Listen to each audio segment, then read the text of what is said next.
Hi, and welcome to another episode of Hot Takes with me, the Silver Fox. A new poll out today shows that the SNP are continuing their slide into oblivion. This time it makes some pretty dour reading. They are at their second lowest approval rating at Westminster since 2014. However, if you look at the figures for Holyrood, it is the worst they've been since 2011. That's 12 years. And this slide has more or less started from the time Sturgeon quit. And so Humza Yousaf must be sitting there and thinking, why is this party failing? He is going downhill faster than a four-man bobsleigh. There is no reason for it except it must be him. It's him, his personality, his policies. They are not a resounding success, and they are driving the party into complete electoral oblivion. It's fantastic, isn't it?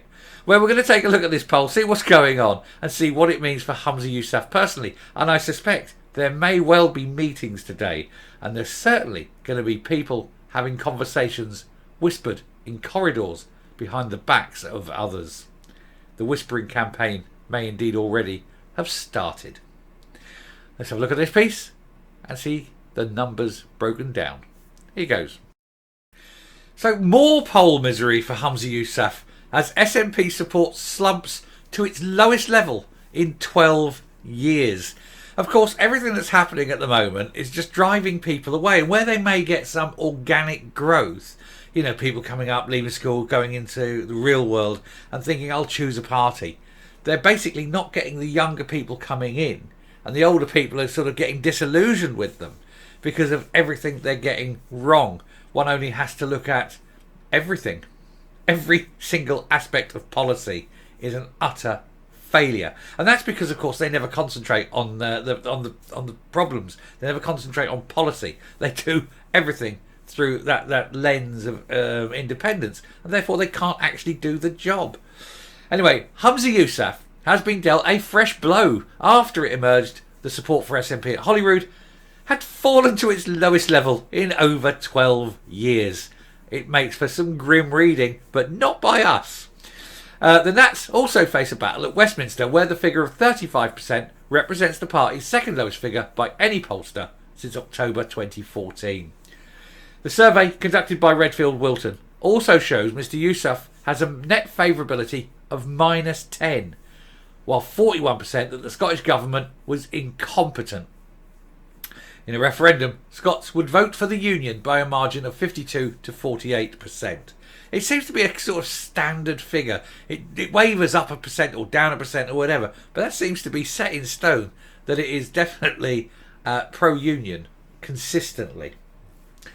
With the general election next year, probably in the autumn, it's looking like, the SNP faces a real fight to win even the most seats in Scotland after 8 years of domination and ruination.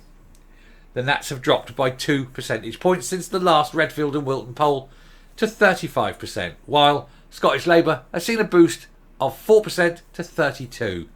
So it's definitely going the Labour way. The momentum is definitely toward Labour. The Tories sit on 21%, suggesting they could eat into the national vote in the North East. Not surprising. The SNP vote in the North East is wavering, shall we say. It's diminishing simply because of their policy of protected marine areas, anti-oil and gas, that sort of thing. So basically destroying an economy of the North East. So the Aberdeen and the Greater Aberdeen area up that way, probably even as far up as Inverness and around the corner there, they'll all be sort of casting a wary eye on the SNP going forward. So I think they're going to be losing a lot of support up there. Pollsters reckon the SNP could lose over 20 seats at the election, with some even predicting Labour to overtake them. And it wouldn't surprise me if they did. I think when push comes to shove and as the election gets nearer, I think a lot of people will waver. And SNP people who couldn't possibly vote Tory will vote for Labour. But I think, you know, a little bit of tactical voting. Hold your nose, and that's what you got to say. If Labour said, look, hold your nose, vote Tory in that seat just to get the SNP out, knowing that that would make Labour, if the Tories did it in another seat, held their nose and voted Labour just to get the SNP out. Labour would then have the biggest number of seats, and it's maybe something that they need to consider, even unofficially doing, just to get the SNP out. I'm not saying Labour will be any better. As I always say, different clowns, different circus. But at least going forward, Labour would look at the problems they've got as problems that they have, and not as an opportunity to push the independence cause. So, at least you get slightly more focus on it, whatever problems there are. Anyway, Holyrood 2, it looks like nationalist domination is coming to an end. According to the survey, 33% of those who responded would vote for the Nats, a drop of 3% from the last poll.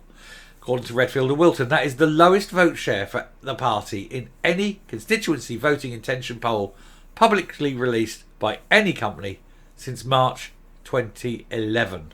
So their popularity is declining, and of course the momentum will be that it continues to decline. I suspect polls going forward will show still the downward trend, and that must trigger something within the hierarchy of the SNP. They've got to look at Humza Yousaf now as being a bit toxic, as an electoral liability. He wasn't even the most popular vote within the party. It was only got through on the second vote intentions of the Ash Regan crowd. And I think if Ash Regan had have pulled out earlier, or urged her followers to say, look, the fact is I'm not going to do it, but we cannot have yesterday's man Humza Yousaf in. I think Kate Forbes would definitely have got it. We will never know, of course, until the next election, when Kate Forbes will probably get it. Anyway, Labour sits on 30%, with the Tories on 21% and the Lib Dems on 10%.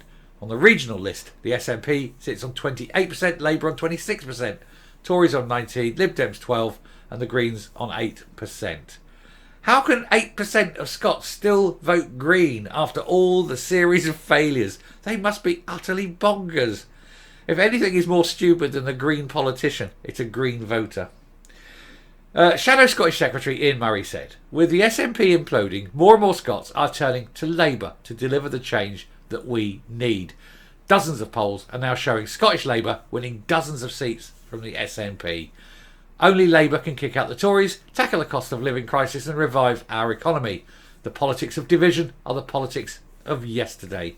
Labour is prepared to bring our country together to protect our public services and focus on the priorities of people. I don't believe a word of it, but I'd rather have Labour in than the SNP in. And I'm not particularly a Labour supporter. I'm not any supporter. I think they're all ghastly, But what do you do? Regular chopping and changing keeps them on their toes. That's all I say. Redfield and Wilton polled 1,030 people between July the 1st and 2nd. Other headline findings are that 59% of SNP voters think that an independence referendum should not take place until polls showed support was consistently above 60%. So nearly 2/3 of the party are saying, will you put independence away and concentrate on your day job? And that's their own supporters. Pamela Nash, Chief Executive of Scotland in Union, said people are making it repeatedly clear that they do not want to break up the UK, but the Scottish Government consistently ignores them and continues its constitutional obsession. And while it does, every area of devolved responsibility suffers. And we've been saying that for time and time again.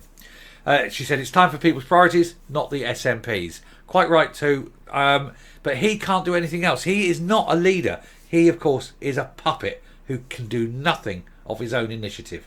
But he won't be there much longer, I suspect. I believe that the night will come, the men will have the word, and he'll be forced to step down. He says he won't, but I think everyone in the SNP now knows what a liability he is. And I, for one, can't wait to watch the party implode as they have to go through the whole process of electing another leader, another factional division. Marvellous. Anyway, I'm going to round off and come up. Now, at the end of that piece there, it mentioned about the SNP's obsession with independence and how it's basically they're wasting the opportunity of fixing other problems by just concentrating on one issue. I've got a video coming up shortly. I don't know if it won't be the next one, probably the one after that. Just waiting, you have to bake them through. But that'll be going on about how their obsession is actually causing damage, and how they're being sort of picked up and remonstrated for it. But we'll keep an eye out for that one. So if you haven't subscribed so you don't miss that one. But coming up on my next video, we'll be going back to the coronation yesterday. But don't worry, it's not a kingly thingly. It's all to do with a certain person who was there at the garden party afterwards, which I would suggest would raise a lot of eyebrows. So just keep an eye out for that one as well. Don't often do heads ups, but this one I think is worthy because because of what I know and what I think is going to come out is going to be astounding. Anyway, we'll round this one off there. Thank you very much for watching. Let's hope that there is an election, for a new leadership election coming soon, because I do like to see these factional infighting in the SNP, because it just weakens them further, drives their support away, and makes them look like absolute clowns. Anyway, until next time, stay safe, stay well, and remember, the truth is out there. Keep watching and we will find it. Bye.